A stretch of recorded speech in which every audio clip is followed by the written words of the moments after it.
దృష్టి అంతా దీని మీద ఉంది. దేవునికి స్తోత్రం. ప్రియులారా, అందరూ తలలో వచ్చినట్లయితే చిన్న ప్రార్థనతో మన వాక్యం జ్ఞానం.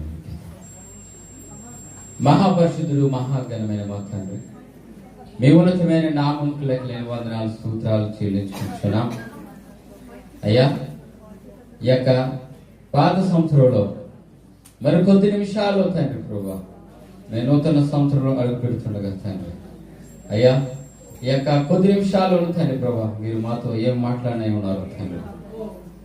వినగల చెవులను, గ్రహింపగల మనసును మా అందరికి దయచేయగలను. యేసు పరిశుద్ధ నామమున అడుగుచున్నాం తండ్రి. ప్రియులారా,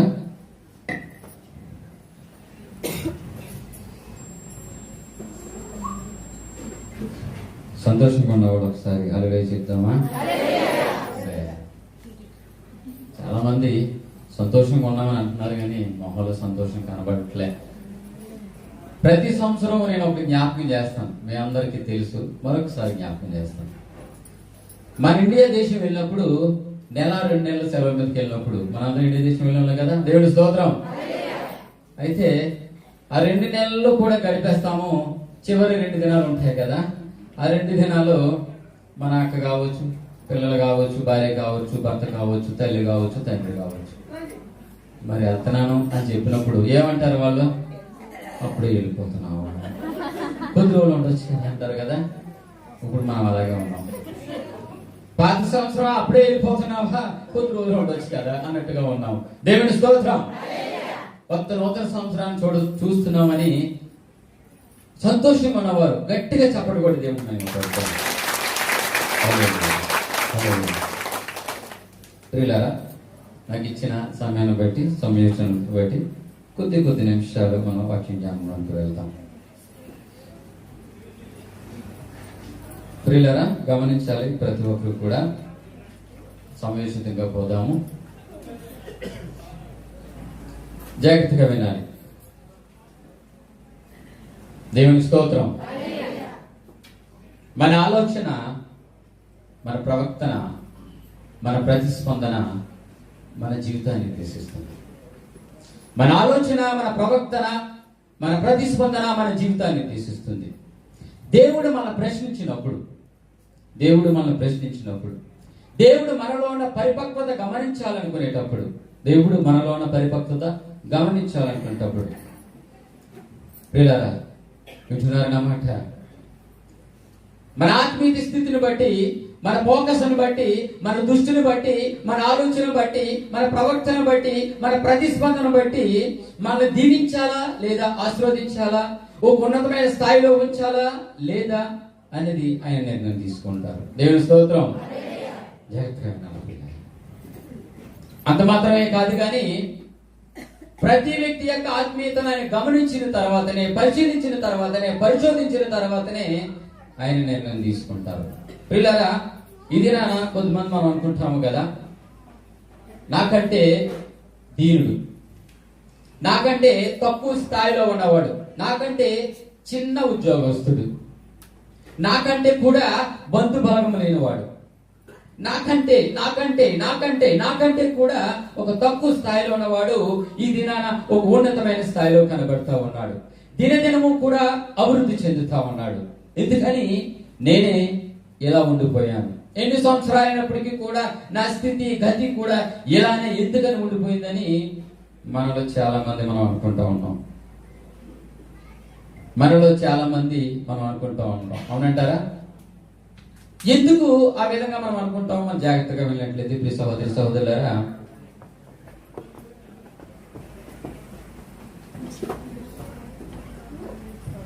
క్షమించాలి, డ్రెస్ గురించి ఆలోచన టెన్షన్ ఎక్కువైపోయి. ప్రియులారా, గమనించాలి, ఎందుకు మనం ఆ విధంగా ఉంటాము అంటే, మన జీవితంలో మన పొటెన్షియల్ లెవెల్ కంటే తక్కువ స్థాయిలో జీవిస్తూ ఉంటాం. మన జీవితంలో మన పొటెన్షియల్ లెవెల్ కంటే తక్కువ స్థాయిలో జీవిస్తూ ఉంటాం.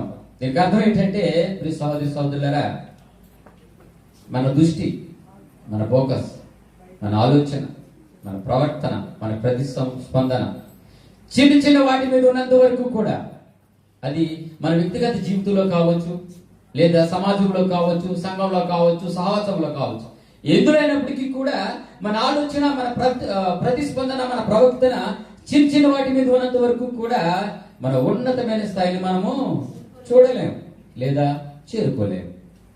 ఎప్పుడైతే మన ఆలోచన, మన ప్రవర్తన, మన ప్రతిస్పందన ఒక ఉన్నతమైన స్థాయిలో ఉంటాయో ఆశీర్వాదకరమైన ప్రత్యక్షతను ఉన్నతంగా మార్చేస్తాడు. దేవునికి స్తోత్రం, దేవునికి స్తోత్రం.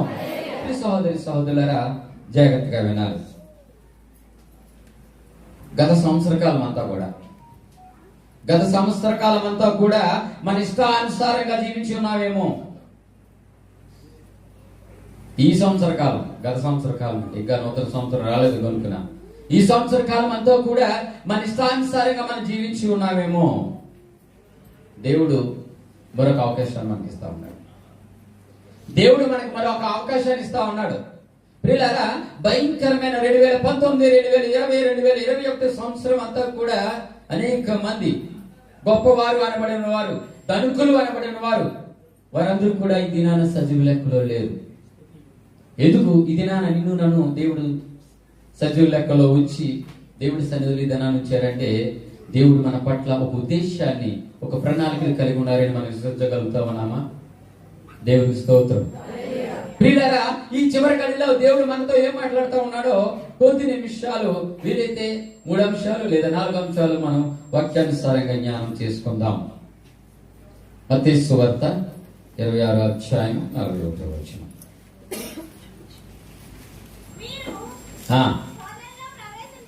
శోధనలో ప్రవేశించుకున్నట్లు మెలుకుగా ఉండి చాలమ్మా. నువ్వు శోధనలో పడుకున్నట్లు, జాగ్రత్తగా వినాలి నాయకుడు చూడండి అందరూ కూడా, మీరు శోధనలో పడుకున్నట్లు మెలుకుగా ఉండి ప్రార్థన చేయుడి. మనం ఏం చేస్తామంటే పిల్లరా, మనం శోధనలో పడిపోయిన తర్వాత, నష్టమంతా వచ్చేసిన తర్వాత, సర్వం కోల్పోయిన తర్వాత ప్రార్థన చేస్తాం. ఏమని? శోధన నుంచి మమ్మల్ని పైకి లేపు ప్రభు అని ప్రార్థన చేస్తాం. అసలు దేవుడు వాక్యం ఏం చెప్తా ఉంది? శోధనలో పడుకుంటున్నట్లు మీరు మెలుకుగా ఉండి ప్రార్థన చేయుడని. శోధనలో పడిపోయిన తర్వాత అడుగుతాం మనం. దేవుని స్తోత్రం. శోధన రావని అనట్లేదు కానీ ప్రియులారా, జాగ్రత్తగా వినాలి. శోధన రాకపోతే మన ఆత్మీయంగా ఎలా బలపడతాం? అవునంటారా? చిన్న ఉదాహరణ చెప్తాను. చదువుకున్న పిల్లలు ఉంటారు కదా, వాళ్ళకి పరీక్షలు సహజం. చదువుకున్న పిల్లలకి పరీక్షలు సహజం. వాడు పాస్ అవడం వాడికి చాలా అవసరం. ఎందుకు అవసరం అంటే, పై తరగతిలోకి వెళ్ళాలంటే వాడు ఖచ్చితంగా చెప్పాలి, పాస్ అవ్వాలి కదా. జాగ్రత్తగా వినాలి. ఇప్పుడు అంటున్నాడట పిల్లలు, ఈ పరీక్షలు అనేవి లేకపోతే నేను స్టేట్ పోస్ట్ అన్నాడట. దేవుని స్తోత్రం. పిల్లలు అంటున్నారట, ఈ పరీక్షలు అనేవి లేకపోతే నేను స్టేట్ పోస్ట్ అంటున్నాడట. మనం కూడా క్రైస్తవులు చాలా మంది కూడా ఇదే అనుసరిస్తా ఉన్నాం. ఈ శోధనలు ఉన్నాయి కానీ నా ఎంత ఆత్మీయుడే లేడంటాం. దేవుని స్తోత్రం. ఈ శోధనలు ఉన్నాయి కానీ నా ఎంత ఆత్మీయుడే లేడని చెప్తా ఉంటాం. ప్రియ సోదరులారా, దేవుడి యొక్క వాక్యం మెలుకుగా ఉండి అని తెలియజేస్తా ఉంది. మెలుకుగా ఉండంటే మీరు అందరికి ఒక డౌట్ రావచ్చు, నిద్రపోవద్దని నేను చెప్పడం అనుకున్నా కదా. నాకు తెలుసు. దేవుని స్తోత్రం. నిద్ర పోవద్దు. ఎదురుకొచ్చేసి ఇదే మెలుకుగా ఉండిడని దేవుడు ఒక వాక్యం సెలవిస్తా ఉంది. మెలుకుగా ఉండి అంటే రాత్రి అంతా నిద్రపోకుండా అలా చూడండి అని అర్థమా? ఎదురుకొచ్చేసి రాత్రి అంతా నిద్రపోకుండా మెలుకుగా చూడమని అర్థమా? భౌతికంగా రక్త మాంసాలు కలిగి శారీరకంగా ఈ యొక్క లోకంలో నివసిస్తున్న మనందరికీ కూడా విశ్రాంతి అవసరమే కదా. మరి మెలుగుగా ఉండొద్దంటే ఎలా కుదురుతుంది? మెలుగుగా ఉండొద్దంటే ఎలా కుదురుతుంది? జాగ్రత్తగా వినాలి. 10 సంవత్సరాల క్రితం ఉన్న మన బలము, 10 సంవత్సరాల క్రితం ఉన్న మన సత్తువ, 10 సంవత్సరాల క్రితం ఉన్న మన ఆకర్షణ ఒకటి ఉంటుందా? మేకప్ తీసుకుంటున్నాం అంతే. దేవుని స్తోత్రం. రాను రాను మన శరీర అవయవాలు విశ్రాంతిని కోరుకుంటా ఉన్నాయి. అవునా? విశ్రాంతిని కోరుకుంటా ఉన్నాయి. ప్రియ సోదరులారా, ఈ దినాన్ని అసలు మెలుగుగా ఉండండి అంటే దానికి అర్థం ఏంటో మనం జాగ్రత్తగా చెప్తా ఉన్నాం. మన ఇంట్లోనే ఉన్నాం అనుకున్నాం, మన ఇంట్లోనే ఉన్నాం. మన సొత్తు ఎవడో ఎత్తుకుపోతాడు. మన ధనం ఎవడో తీసుకెళ్లిపోతా ఉన్నాడు, మన ఇంట్లో సామాన్లు అట్టుకెళ్ళిపోతా ఉన్నాడు. దానికి అర్థం ఏంటి? నువ్వు మెలకుగా లేవనే కదా అర్థము. నువ్వు మెలకుగా ఉంటే నీ ధనము, నీ సొత్తు దోచుకుని పోతా ఉంటే ఊరుకుని ఉంటావా? చిన్న ఉదాహరణ తెలియజేస్తాను. ప్రియ సహోదరి సహోదరులారా, అనేక సంవత్సరాలుగా దేవుని సన్నిధికి మనం వస్తా ఉన్నాం. అనేక క్రిస్మస్లు చూస్తూ ఉన్నాం, అనేక నూతన సంవత్సరాలు చూస్తూ ఉన్నాం. అయితే మన ఆత్మీయ స్థితిని కాపాడుకోకుండా మన కుటుంబం అంతా శోధనలో పడుతుంది అంటే, మన కుటుంబం అంతా శోధనలో పడుతుందంటే, మన విశ్వాసం సన్నగిలుతుందంటే, మన ఆత్మీయ స్థితి పాడవుతుందంటే మనం మెలుగుగా లేనట్టే కదా అర్థము. అర్థమవుతుందా పిల్లారా? వింటున్నారా నా మాట? మెలుగుగా ఉండండి అని దేవుడు చెప్తా ఉన్నాడు. మనం మందిరానికి వస్తూ ఉన్నాం, వాక్యం చదువుతూ ఉన్నాం, అనేక సందేశాలు వింటా ఉన్నాం. అయితే మన విశ్వాసం సన్నగిలుతుందంటే, మన ఆత్మీయ స్థితి పాడవుతుందంటే, మన శోధనలో పడుతున్నాము అంటే మనం మెలుగుగా లేవనే కదా అర్థము.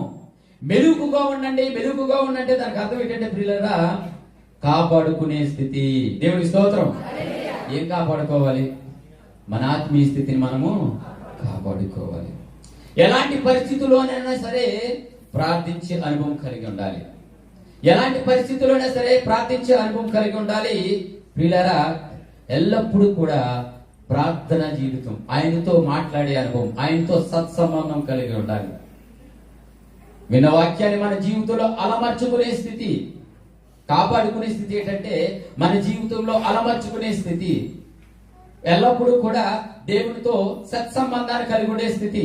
ఎలాంటి పరిస్థితులు అయినా సరే మనుషులతో కాకుండా దేవునితో పంచుకునే స్థితి, దేవుని ఎదుట మొర పెట్టే స్థితి. ఇది నాన్న మెలకుగా ఉండండి, మెలకుగా ఉండండి దేవుడు చెప్తున్నాడు అన్నాడంటే నిద్ర కాదు కానీ ప్రియులారా, ఈ లోక సంబంధం ఏది కాదు కానీ మీ యొక్క ఆధ్యాత్మిక స్థితిని కాపాడుకోండి. ప్రార్థన పూర్వకంగా ఎల్లప్పుడూ ఎల్లప్పుడూ ఎలాంటి పరిస్థితులైనా సరే దేవుని ఎదుట మోకరించే అనుభవం కలిగి ఉండండి అని ఇది నాన్న దేవుడి యొక్క వాక్యం హెచ్చరిస్తూ ఉంది. ఇది సహోదరి సహోదరులారా, ఈ సంవత్సర కాలం అంతా కూడా ఏదోలాగా జీవించేసేమేమో, ఈ సంవత్సర కాలం అంతా కూడా ఏదోలా బ్రతికేసేమేమో, ఈ సంవత్సర కాలం అంతా కూడా ఏదో చిన్న చిన్న ప్రార్థనతో మనం గడిపేసేమేమో. అయితే ఈ చివరి గడిలో దేవుడు హెచ్చరిస్తా ఉన్నాడు, మరొక అవకాశాన్ని మనకి ఇస్తా ఉన్నాడు. ఈ సహోదరి సహోదరులారా, నూతన సంవత్సరం ఇంకొక నిమిషం ఉందనగా కూడా ప్రభువునందు నిద్రించిన వారు చాలా మంది. అయితే ఇది నాన్న దేవుడు సన్నిధిలో ఉంచి ఆయన దయా కిరీటాన్ని ఇవ్వబోతా ఉన్నాడు. నూతన సంవత్సర దయా కిరీటాన్ని మనకి ఇవ్వబోతా ఉన్నాడు. అయితే ఈ కొద్ది నిమిషాలు ఆయన చెప్తా ఉన్నాడంటే పిల్లరా మెలుగుగా ఉండండి. ఒకవేళ గత సంవత్సర కాలం, ఈ సంవత్సర కాలం అంతా కూడా ఆత్మీయ స్థితిని పోగొట్టుకున్నావేమో, విశ్వాసం సన్నగిలిపోయిందేమో, ఆనవాయితీ కానీ వాళ్ళ వడ్డీ కానీ మందిరానికి వస్తా ఉన్నావేమో, ప్రార్థన జీవితం లేదేమో, దేవుడితో మాట్లాడే అనుభవం లేదేమో, దేవుడితో సత్సంబంధం నీతో లేదేమో. అయితే దేవుడు ఒక వాక్యం హెచ్చరిస్తా ఉంది, మెలుకుగా ఉండు, కాపాడుకో, నీ ఆత్మీయ స్థితిని కాపాడుకో, నీ ఆధ్యాత్మిక స్థితిని కాపాడుకో అని దీని యొక్క వాక్యం హెచ్చరిస్తాం. ఈ సహోదరి సహోదరులారా, ఇంకో అంశాన్ని మనం జ్ఞాపకం చేసుకుందాం. గలతీయులకు రాసిన పత్రిక 5వ అధ్యాయం 15వ వచనం.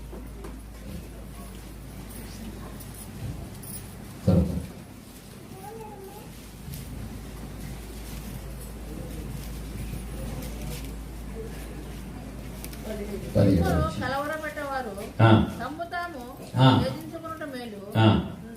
సహోదరులారా, మీరు స్వతంత్రంగా ఉండుటకు పిలువబడుతుంది.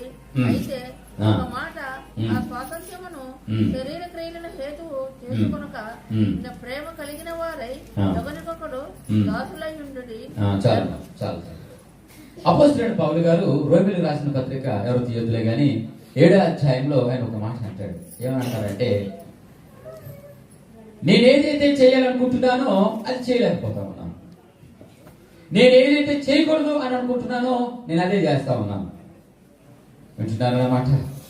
నేనేదైతే చేయకూడదు అనుకుంటున్నానో నేను అదే చేస్తా ఉన్నాను, ఏదైతే చేయకూడదు అనుకుంటున్నానో అదే చేస్తా ఉన్నాను, ఏదైతే చేయాలనుకుంటున్నానో అది చేయలేకపోతా ఉన్నాను. దీనికి కారణం ఏంటంటే నాలో ఉన్న పాప స్వభావం. అందరూ చెప్దామా, మనలో ఉన్న అపోస్తలుడైన పౌలు గారట ఆయన అనుకున్నది చేయలేకపోతా ఉన్నాడట. ఏదైతే అనుకోకూడదు అనుకున్నా అదే చేయగలుగుతున్నాడట. దీనికి కారణం ఏంటంటే తనలో ఉన్న పాప స్వభావం అని ఆయన చెబుతా ఉన్నాడు. ఇదే నాన్న ప్రియ సహోదరి సహోదరులారా, నూతన సంవత్సరంలో వెళ్ళే ముందు మనం విడిచిపెట్టవలసింది ఏంటండి? చెప్పాలి గట్టిగా, పాప స్వభావం. ప్రియులారా, ఎన్ని సంవత్సరాలైనా ఇదే పాప స్వభావంతో మనం ఉన్నట్లయితే దీని యొక్క వాక్యం మనం హెచ్చరిస్తూ ఉంది. మనం ఏ స్వభావంలో ఉన్నామో మనం తెలుసుకుందాం. అనుకోవచ్చు మీరు, అసలు నేను ఏ స్వభావంలో ఉన్నామనేది నాకు ఎలా తెలుస్తుందండి అని మీరు అనుకోవచ్చు. చిన్న ఉదాహరణ ఇస్తాను, జాగ్రత్తగా వినాలి. ఎవరైనా అనారోగ్య పరిస్థితిలో ఉన్నటప్పుడు, ఎవరైనా అనారోగ్యంగా క్షీణించినప్పుడు, వారు చివరి స్థాయిలో ఉన్నటప్పుడు వాళ్ళని హాస్పిటల్ తీసుకొచ్చినప్పుడు, అంటే అపస్మారక స్థితిలో ఉన్నటప్పుడు, వారు అపస్మారక స్థితిలో ఉన్నటప్పుడు డాక్టర్ గారు, మెడిసిన్ తెలిసిన సహోదరి చాలా మంది ఉన్నారు కనుక డాక్టర్ గారు వాళ్ళని తీసుకెళ్లి ఏం చేస్తారు? మొదట చెంపల మీద ఏం చేస్తారు? కొడతారు కదా. చెంపల మీద కొడతారు, కరెంట్ షాక్ ఇస్తారు, చెక్ చేస్తారు. ఎందుకు చెక్ చేస్తాడు? ఆయన ట్రీట్మెంట్ చేయాలంటే ముందు అతను స్పందించాలి కదా. ముందు బ్రతికున్నాడో లేదో తెలిస్తేనే కదా ఆయన ట్రీట్మెంట్ చేసేది. అపస్మారక స్థితిలో, చలనమైన స్థితిలో, పలసాగుపోయిన స్థితిలో డాక్టర్ గారు ఏం చేస్తారంటే కొడతా ఉంటారు. మనం అనుకుంటాం అదేంటి ట్రీట్మెంట్ చేయమంటే కొడతాడని అనుకుంటాం. కాబట్టి అయిపోతుంది అనుకోండి మనకి కూడా. అయితే పిల్లరా, ఇంకా అర్థం ఏంటంటే అతను స్పందిస్తే బ్రతికున్నట్టు, స్పందించకపోతే చనిపోయినట్టు. దేవునికి స్తోత్రం. జాగ్రత్తగా ఉండండి సార్. క్రైస్తవులైన మనము కూడా క్రైస్తవ జీవితాన్ని జీవిస్తున్న మనము కూడా శోధనలు వచ్చినప్పుడు, కష్టాలు వచ్చినప్పుడు జాగ్రత్తగా వినాలి. ఎదురుకు వచ్చింది శోధనలు వచ్చినప్పుడు, కష్టాలు వచ్చినప్పుడు మనలో ఉన్న పాప స్వభావాన్ని విడిచిపెట్టి మనం నిజంగా మన ఆధ్యాత్మిక స్థితిలో ఉంటే మొదట మనం చేసే ప్రార్థన ఏంటంటే, ప్రభువా ఒకవేళ నాలో ఏమైనా నీకు వ్యతిరేకమైన కార్యాలు ఉన్నాయేమో నన్ను క్షమించు ప్రభువా అని ప్రార్థన చేసి పశ్చాత్తాపంతో ఒప్పుకొని కన్నీటితో వ్యక్తిగత ప్రార్థన చేస్తావు అంటే నువ్వు పోరాటం చేస్తావు. నా ఇంటి చూడండి పిల్ల, వచ్చిన వాళ్ళ గురించి కాదు, వాళ్ళందరూ కూర్చుంటాం. దేవుని స్తోత్రం. దేవునికి స్తోత్రం.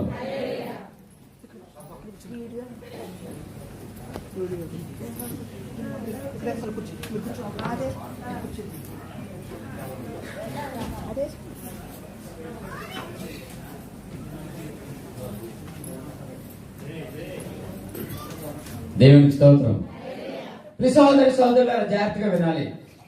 మనం ఏ స్వభావంలో ఉన్నామో మనం తెలుసుకోవాలంటే, దాసు దయించి మనం ఏ స్వభావంలో ఉన్నామో మనం తెలుసుకోవాలనుకుంటే, మనం శోధనలు వచ్చినప్పుడు, కష్టాలు వచ్చినప్పుడు, ఆటంకాలు వచ్చినప్పుడు మొట్టమొదట మన పాప స్వభావాన్ని విడిచిపెట్టి కన్నీటితో ప్రార్థన చేస్తావు అంటే నువ్వు పోరాటం చేస్తావు, అంటే నువ్వు స్పందిస్తావు, అంటే ఆత్మీయంగా నువ్వు బ్రతికి ఉన్నావు అన్నమాట. జాగ్రత్తగా వినాలి. లేదా మనకి శోధనలు వచ్చినప్పుడు, కష్టాలు వచ్చినప్పుడు పాపపు జీవితంలో ఉన్నాము కనుక, పాపపు స్వభావంతో కలిగి ఉన్నాము కనుక, పాపాన్ని విడిచిపెట్టలేకుండా నువ్వు ఉన్నావు కనుక,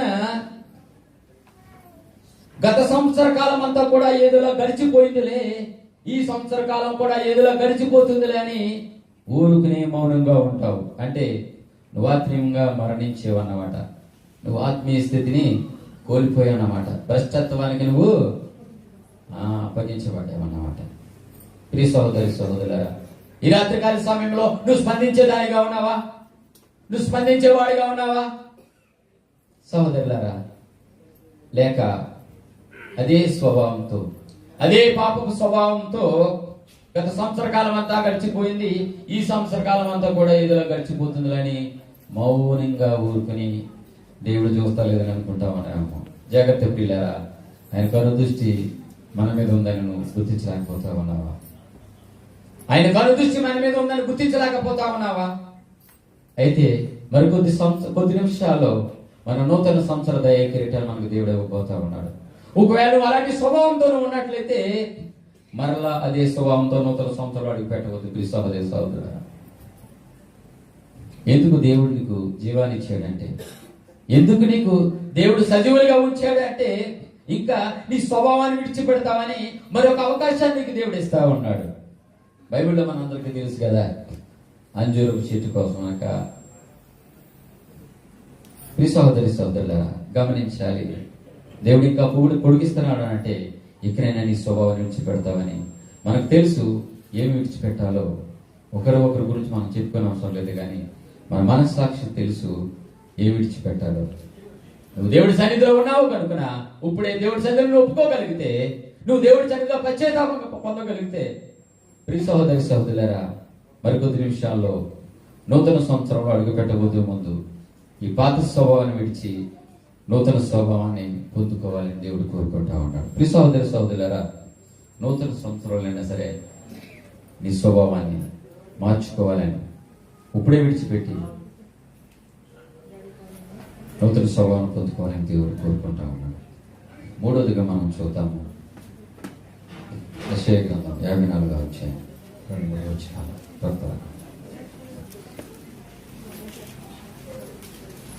యెషయా గ్రంథం 54వ అధ్యాయం 2-3 వచనాలు. నీ గుడార స్థలమును విశాలపరచుము, నీ నివాస స్థలములు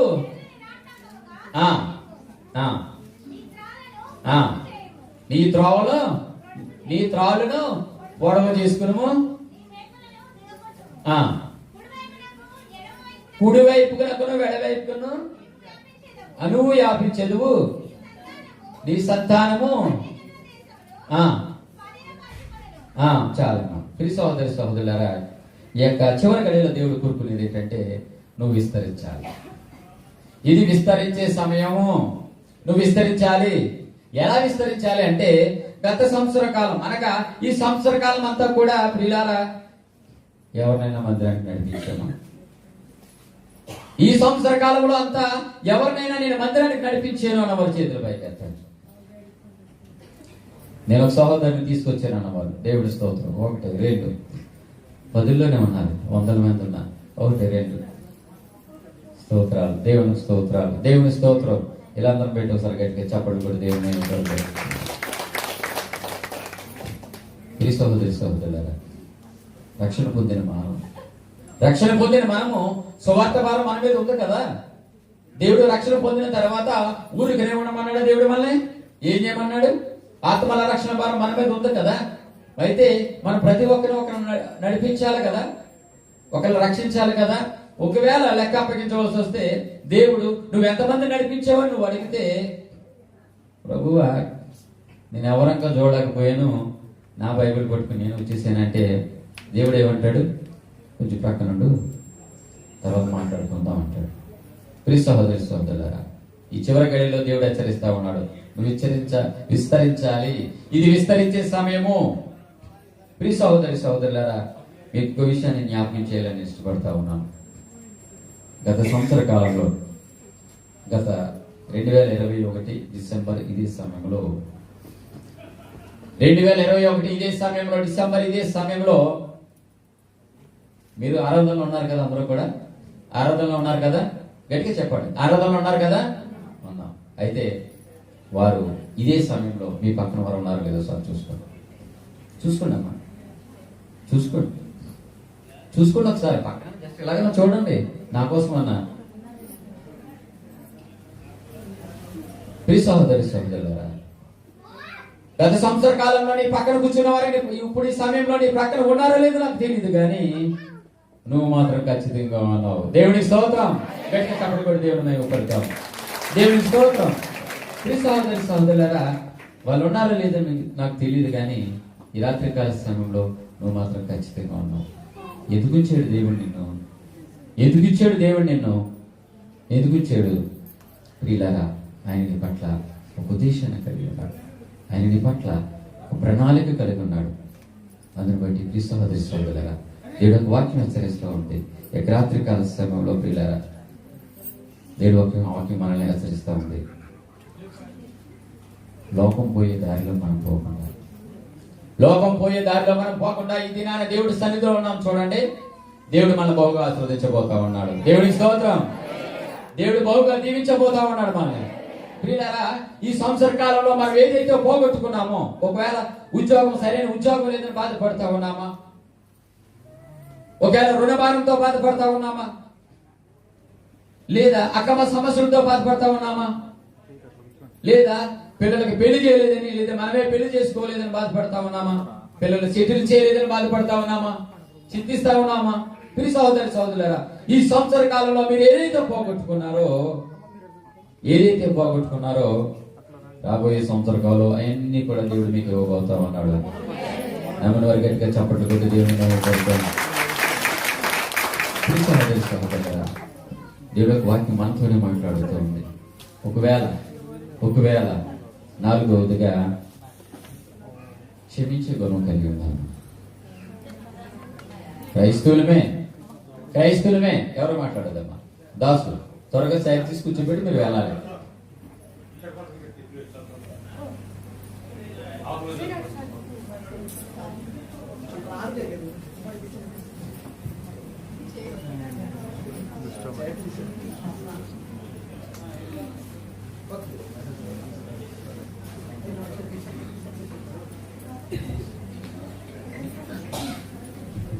దేవునికి స్తోత్రం. ప్రియ సహోదరి సహోదరులారా, నాలుగవదిగా క్షమించే గుణం మనం కలిగి ఉండాలి. ప్రియులారా, క్షమించడం అనేది ఆయన క్షమించి చూపి మనకి వెళ్ళారు. అవునా? క్రైస్తవులైన మనం క్షమించాలి కదా. గత సంవత్సర కాలంలో, ఈ సంవత్సర కాలంలో ప్రియ సహోదరి సహోదరులారా, ఎవరినైనా మాటల ద్వారా బాధించామా, చూపుల ద్వారా బాధించామా, లేదా మన ప్రవక్తల ద్వారా ఎవరినైనా మనం బాధించామా? అయితే ప్రియ సహోదరి సహోదరులారా, ఈ కొద్ది నిమిషాల్లో దేవుడు అడుగుతా ఉన్నాడు, నువ్వు వారిని క్షమించగలగాలి.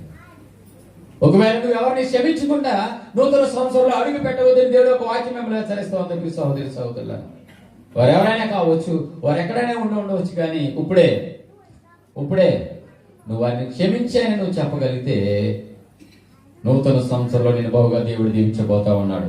దేవుడి స్తోత్రం. ప్రియులారా, పాత సంవత్సరంలోనే, ఈ సంవత్సరంలోనే నువ్వు వారిని క్షమించగలిగితే నూతన సంవత్సరంలో దేవుడు నేను బహుగా దీవించబోతా ఉన్నాడు. దేవుడి కొద్ది నిమిషాలు ఈ యొక్క పాత సంవత్సరంలో దేవుడు మనతో ఏం మాట్లాడుతూ ఉన్నాడు అంటే, ప్రియ సహోదరి సహోదరులారా, మొదటిగా మనని మెలకుగా ఉండమంటా ఉన్నాడు.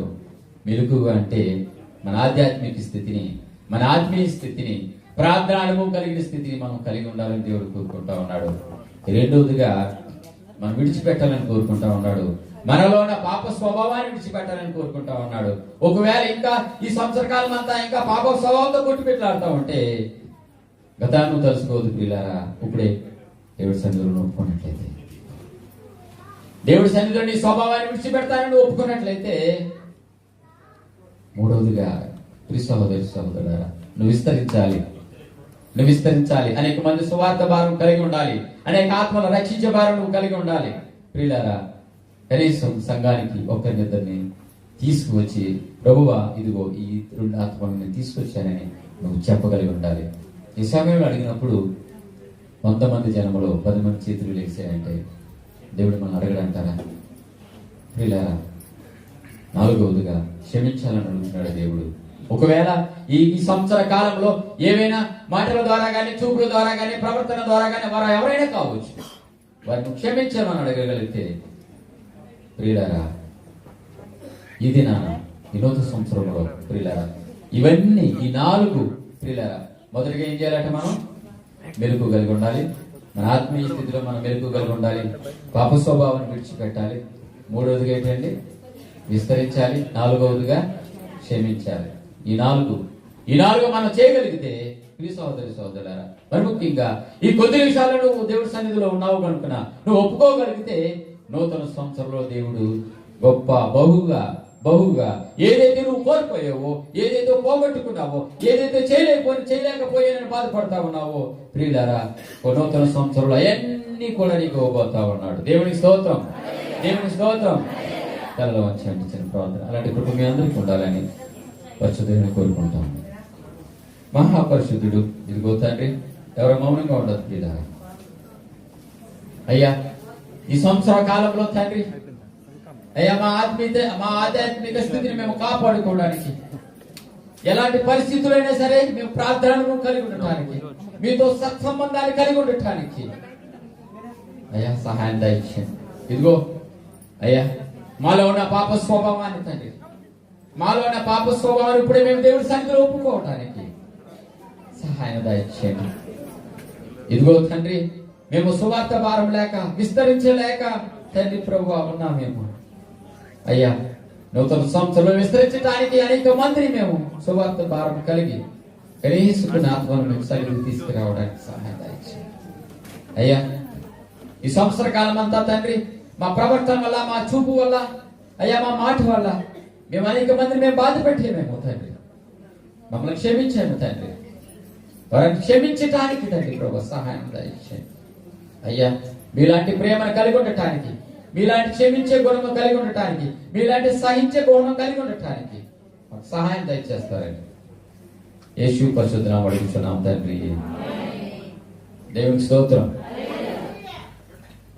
ప్రియులారా క్షమించాలి.